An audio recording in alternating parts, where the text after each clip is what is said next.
Assalamualaikum warahmatullahi wabarakatuh. Nama saya Wulan Maulina Faturahma, selaku moderator dari kelompok 7 akan memandu jalannya persentase pada pagi hari ini. Sebelum kita masuk ke materi, saya akan memperkenalkan rekan-rekan saya. Yang pertama ada Doviana Riza, dan yang kedua ada Reza Oktrianti.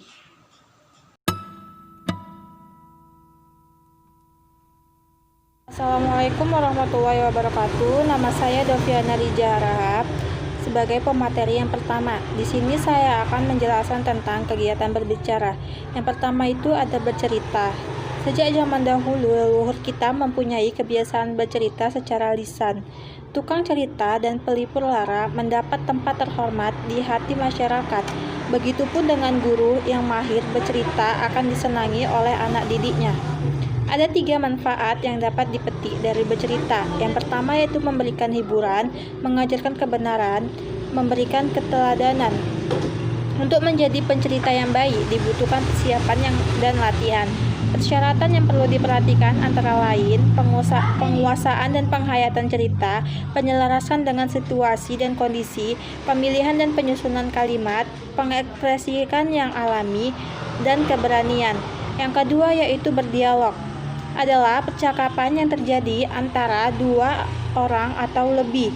Ada berbagai bentuk bicara yang termasuk dialog yaitu tegur, sapa, konversasi, wawancara, diskusi, dan bertelepon. Yang ketiga yaitu berpidato atau berceramah. Pidato adalah menyampaikan uraian atau mengutarakan keterangan secara jelas-jelas menurut cara-cara tertentu secara lisan tentang suatu hal di hadapan massa.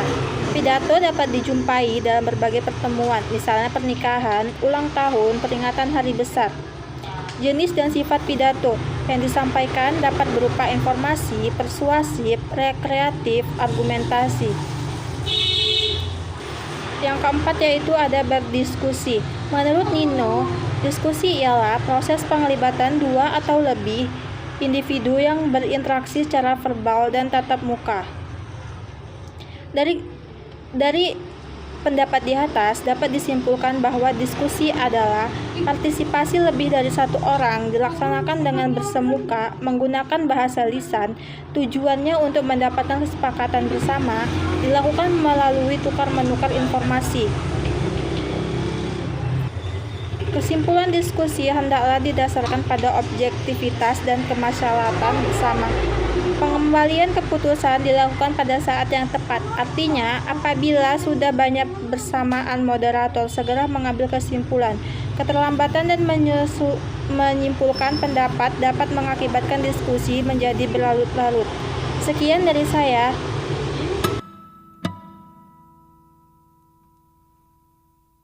Baiklah, saya Wulan Maulina Faturahma akan melanjutkan pembahasan kita. Di sini saya membahas tentang metode pembelajaran berbicara di kelas rendah.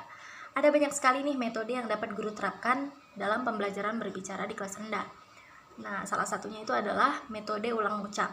Metode ulang ucap ini dilakukan guru dengan memperdengarkan suaranya atau memperdengarkan video atau rekaman tertentu, kemudian siswa dituntut untuk mengulangi ucapan yang telah ia dengarkan.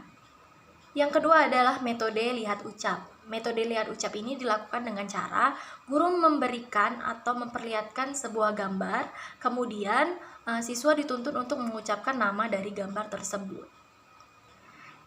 Yang ketiga ada metode memberikan. Memberikan di sini maksudnya guru memberikan penjelasan tentang suatu benda. Yang keempat ada metode menjawab pertanyaan. Di sini guru menuntut siswa untuk berani menjawab pertanyaan darinya. Yang kelima ada metode bertanya. Di sini guru menuntut siswa untuk berani memberikan pertanyaan, baik pertanyaan kepada siswa yang lain atau pertanyaan kepada guru. Yang keenam ada metode menggali pertanyaan. Di sini guru memberikan beberapa pertanyaan kepada siswa yang tujuannya untuk menggali seberapa jauh pengetahuan siswa tentang suatu hal atau suatu benda.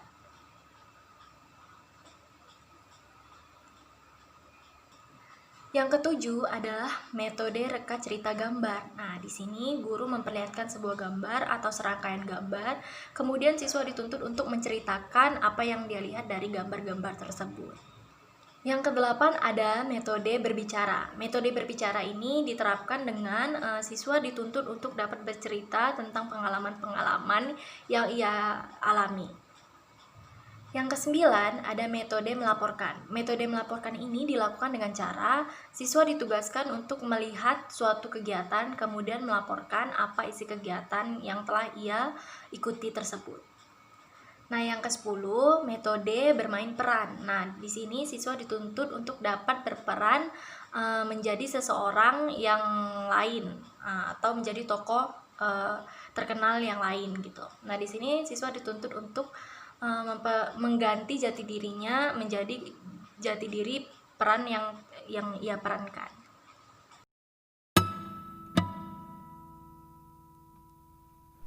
Assalamualaikum warahmatullahi wabarakatuh. Nama saya Rasa Frianti dari kelompok 7 sebagai pemateri ketiga.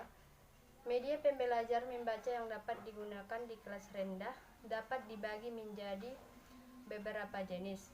Yang pertama, media grafik. Grafik merupakan bentuk penyajian visual yang dipakai untuk membandingkan jumlah data pada saat-saat yang berbeda. Banyak hal yang harus diuraikan secara panjang lebar dapat ditunjukkan dengan sekejap dengan gambar grafik. Yang kedua, media tabel. Tabel merupakan salah satu pembelajar membaca yang disajikan dalam bentuk data diklasifikasikan secara sistematik dalam jumlah menurut kesatuan tertentu. Tabel merupakan alat bantu untuk perangkum gagasan-gagasan tertentu. Yang ketiga, media bagan.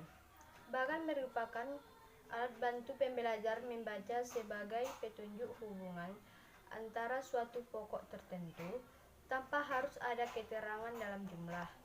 Jenis bagan ditentukan oleh penggunaan gambar-gambar simbolik seperti balok, garis, panah, lingkaran. Yang keempat, media peta. Peta juga merupakan salah satu media pembelajaran yang sering digunakan oleh guru dalam mengajar. Peta tidak hanya sekedar petunjuk grafis, tetapi juga bisa menghadirkan fakta dan informasi serta hubungannya. Sekian yang dapat saya sampaikan. Assalamualaikum warahmatullahi wabarakatuh. Sekian dari hasil diskusi kami. Mohon maaf jika ada salah kata.